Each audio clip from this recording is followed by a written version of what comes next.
First of all, an odd one that you have an A and B pillar before you even get to the seats of the car, but that's always fun. It's a bus, that's how it should be. Identical from here forward, identical in the front door, 10 inches, 250 millimeters added to the wheelbase, all in this middle door. So that gives you the wheelbase stretch. That's what gives us the room for 3 rows of seating, which is what our version will get. This is a 2-row only. It gives us room for a bigger 91 kilowatt hour gross battery pack in place of the 82 that is in the European model that's here. And crucially, we will also get a 2nd row window that opens. It's a porthole about this big that is cut into the glass. It goes in and then slides back. It's very cool. You all arrived about 3 hours too late on Tuesday. We had the only North American spec prototype on the continent. And an ID.7. Yes, they were here, and then they got shipped to the Montreal EV show just a little bit early. But thankfully, we still have this. I know it's a consolation prize, but it's still a pretty cool one. What about the roof? Do you get the glass roof? Yeah, so the other changes you'll see are all inside and under the skin. This guy has the old entry-level drive unit, 201 horsepower. Fine, it's an EV, it's got great instant torque, but motivating a vehicle the size of a small house, it's perhaps lacking. So good news is we get the performance drive unit, the APP 550, the 282 horsepower that goes into the Q4 as well as the dual motor, 335 horsepower, all-wheel drive setup. That'll be 90% of our volume, but we will have the rear-wheel drive for the Range Hero. Inside the vehicle, this is the base European interior with the color match seats, which is very cool. But key differences you'll notice with the North American version, we will get an all leatherette interior, so synthetic leather in really interesting colorways. We have, for example, the Coastal that's in the car that you saw here, very light seats with light accents and orange on the doors. But even cooler, there's the Contemporary interior, which has chocolate brown seats with acid yellow accents.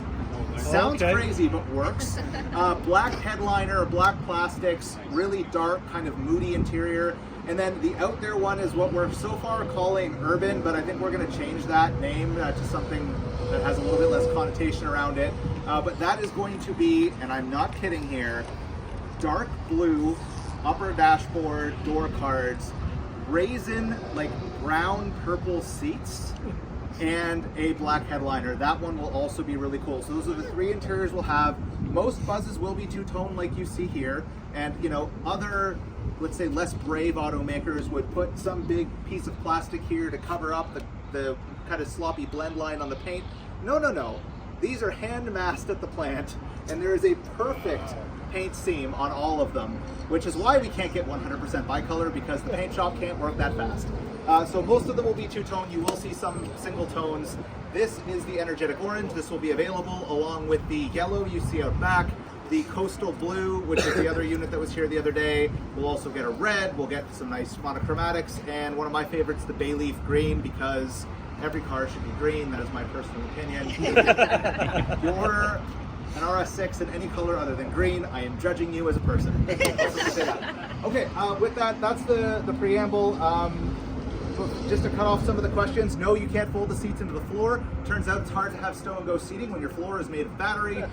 Famously, not a lot of air in a battery, can't really fold seats into it. But what we do have is completely full flat rear seats and 2nd row, and you'll see there's a board in the back of this one. It's obviously much longer than our 3-row version because seats go where the board is normally, but we do have a completely flat load floor from front to back, and despite the large looking dimensions, this thing's cool. Even with the wheelbase stretch, this car is almost 8 inches shorter than an Atlas. Really, really short overall. Why? Because it's all wheelbase. There's absolutely no overhang whatsoever. And then the other thing is when you're sitting inside, first of all, hip point where you're sitting, 6 inches above the ground versus an Atlas. So okay, you have an almost eye-to-eye view with pickup trucks on the road. So for all the people who say, I have to drive an SUV because I need to have a high seating position. No. You need this. If you want to stare down Brodozer in the F-150 at the stoplight with you, this is what you need. And the other thing I want you to notice when you sit inside, beyond the huge space, the airiness, blah, blah, blah, is the fact that the windshield is about 18 feet in front of you, or at least that's what it feels like. And please use your imaginations. What there should be is a gigantic glass roof above your head. It is the single largest sunroof ever put into a Volkswagen Group vehicle. It is almost big enough to qualify for its own postal code, and it is electrochromic. You hit a button, and in the snap of your fingers, it goes opaque. So that's the cool factor. So that's my spiel. Any questions in here? But have at it. Oh, that's different. Let's open it. Oh, look at little trays. I've had Memory. Yeah. Oh, memory and massage. No, I've had that. Those 4 called. Random pieces are falling off. Stop breaking it. This is European spec. What? Here, guys. Do you want Ours to? will come in. You want the Cooler? console? And then in year 2, we'll offer a third row delete for people who just like. Because the seats do come out. There's a strap. They tip up, and then you pull them, and they have wheels. So you roll them out. But each rear seat weighs about 60 pounds, and they're quite cumbersome. So for those customers who don't want it, like if you wanted to haul mountain bikes in Squamish or whatever, Oh, yeah. we'll have that. And we also the trailer hitches. Yeah, that's the European spec where it swings out. Yeah. That third row delete option.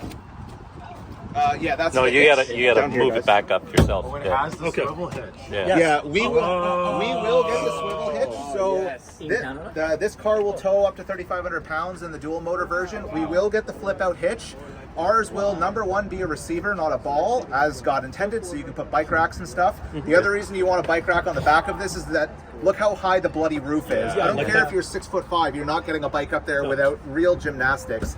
So we'll have the receiver on the back. The only catch is we won't get this cool little electromechanical release. Ours will just be a little release underneath that you have to pull. Okay. But they'll get that standard. Is that on Cool. the back full down? Yeah, 21s is the optional wheel, standard is 20s. Okay. Sir, I missed what you were saying. Are we actually going to get the baby arm? All right, Brittany, smile for the camera. There. Show us what you've learned. Well, I can't even get through the whatever you call this. Oh, because I'd it's say M9, but it's probably not. well, because it's all European spec. It's not really set up right. So what's this? You put the key here? Is that the... Is that where you leave your key? Well, like... Probably. What? How is that? It charges your phone right there. Where? Right here on the side. Oh. But like, how is that? Oh, it's just sitting in there. Text and drive, but I'm gonna put my phone right now. Oh, wow, you can't text and drive. It's slid right in. Yeah, but it's just like easy. Well, but okay, so is in our Audis. Yeah, it's right there. Yeah.